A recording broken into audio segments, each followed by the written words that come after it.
Ebu Hureyre radıyallahu anhu anası İslam'a gelmemişten önce kapının önünde gözləyərdi.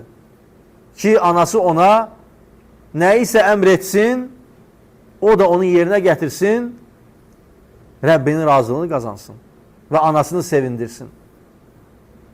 Ve bugün elhamdülillah bizim valideynler İslam'dadır. Ve Ebu Hureyre'nin anası Allah ve Resulüne karşı gelirdi, küfür edirdi. Ve onların adını onun yanında çekebilmirdi. Tabii ki sonradan Allah Resulü ona dua etti ve sonra o hidayete geldi. Burada götüreceğimiz ders nedir?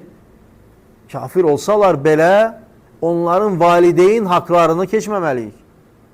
Onların bizi dünyaya getirmemiz için sebepdir onlar. Bizim için çalışıblar. Allah Resulü sallallahu aleyhi ve sellem buyurur ki siz ne etseniz belə onların ananın bir sancısını belə əvəzini edə bilmərik biz.